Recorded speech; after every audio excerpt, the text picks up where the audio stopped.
बर' माहारि फरायसा आफादा दिनैहाय जोंनि मानगोनां बड'लेण्ड जनजाति सुरक्षा मंच जों जथायै आलादा आलादा जोङो बे थांनाय समावहाय जाय ससियेल मिडियायाव भाइरेल जानाय रनजित डेका जाय बिथाङा बड'फा जोंनि गेदेमा बिथांनि सायावहाय जि माने गाज्रि भाषायै सोंखारिदों ससियेल मिडियानि गेजेरजों दा बिथांखौ जोङो क'क्राझार पुलिस स्टेशनावहाय एफआइआर होनाय जादों आरो बेजों लोगोसे जोंनि BTC सेक्रेटारियेट मोखाङावहाय बिथांनि मुसुखाखौबो जों सावनाय जादों।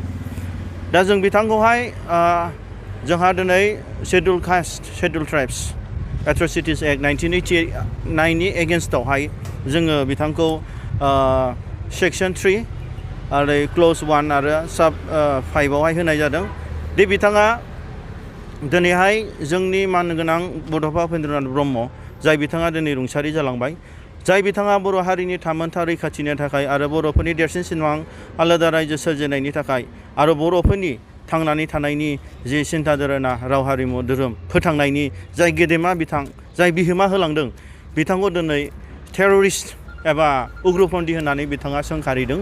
दा बिनि सायाव जोङो बे धारानि गेजेरजों जों बिथांखौहाय जास्टिस मोननो थाखाय जाय बे धारानि गेजेरजों जाय ट्राइबेल नङै बिथांमोनहा ट्राइबेल सुबुंखौ थैनाय एबा थैयैनि उनावबो बखियो एबा सोंखारियो बिथांनि सायाव बिथाङा दिनै भारतनि आयेनाव गिदिर दायनि साजा दङ आरो बेजों लोगोसे जोंहा भारतीय न्यायनि सायावहायबो जोंहा आर्टिकल 196 आरो 352 जाय बिथांमोनहा इन्टेन्सनेलि जों इनसाल्ट खालामनानै जोंनि गेजेरावहाय दाङाबाजि लाबोयो बिनि सायावबो बिथांखौ जोङो सेक्सनखौ बसायनाय जादों।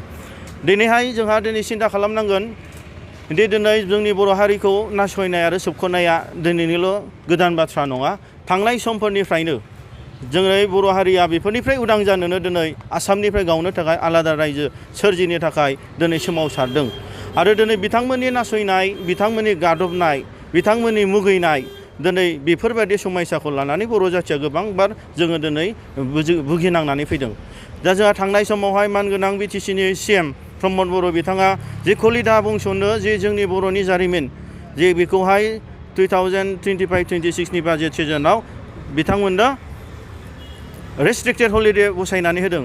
दा बैफोरबादि बिथांमोन जाय दिनैनि रनजित डेका बिथांमोनाबो कलिता बंस'नि नन ट्राइबेल बर'खौ मुगैग्रा, दा बिथांमोन बादिनो जिहेतु जारिमिनानो गैया बिसोरनो बे जोंनि जारिमिनखौ गथायनानै होनाय माने जों दिनै गावनि जारिमिनखौ फाननाय।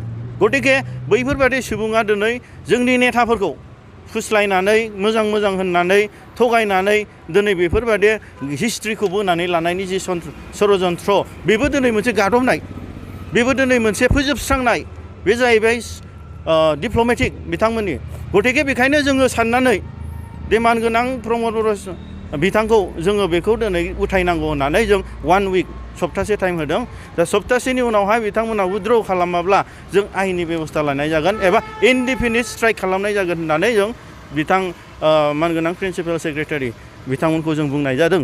आरो बेजों लोगोसे जोंहा दिनै जों बयबो मोनफ्रोमबो बर' हारिया दिनै जों सांग्रां जानांगोन। दा फैबाय थानाय समाव खालि बे सोंखारिनाय नासयनायल' नङा, थाखा फैसानि थांनानै थानायनि जोंनि कालचार, जोंनि धोरोम, जोंनि मोनफ्रोमबो इन्स्टिटिउसनफोराव दिनै एन्टि ट्राइबेल जि पलिसि बियो दिनै हाबनानै जोंनि गेजेराव थेर बेथेर जानायखौ जों दिनै नुनो मोन्दों।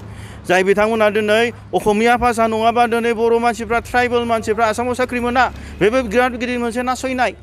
जाय दिनैहाय जोंनि बर'फ्रा दिनै मोजां स्कप मोना, दिनै सिभिल SCS आवनो होन नों दिनै मोजां ग्रेड 1 नि साख्रियावनो होन नों आरो जोंनि BTC आवथ' दिनै बोसोरबा जाबाय खुनु साख्रिनि मोनसे परिबेस गैया, नाथाय बिथांमोना आसामाव साख्रि होगासिनो।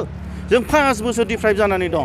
दा बैफोरबादि इल ट्रिटमेन्ट, बैफोरबादि नासयनाय गादबनाया दिनैसिमबो जोबनानै थाङाखै। गतिके फैबाय थानाय यां जेनेरेशन्सफ्रा दिनै बर' हारिखौ फोथांनानै लाखिनोब्ला जों खौसे जानांगोन आरो बैफोरबादि नन ट्राइबेल एटिटिउड, ट्राइबेलनि एगेन्स्ट दं बैफोरबादि नंखाय साजायनानै खोथा बुंनाय माने इनहिउमेन ट्रिटमेन्ट बेखौ फोजोबनोब्ला जों हदाय जों सांग्रां जानांगोन। दा दिनैहाय जों बिथांमोनखौ रिकुवेस्ट खालामदों मानगोनां क'क्राझारनि OC बिथांखौ इमिडियेट एरेस्ट खालामनांगौ आरो बिथांखौ दायनि साजा होनांगौ। आरो आं दिनै बे प्रेस मिडियानि गेजेरजों आं बुंनो सानदों मोनफ्रोमबो आफादफोरल' नङा, साफ्रोमबो बर' सुबुंफ्रानो दिनै खौसे जानांगोन आरो बर' हारिखौ दिनै थांनानै थानायनि थाखाय दिनै बयबो खामानि मावनांगोन। गोजोन्थों।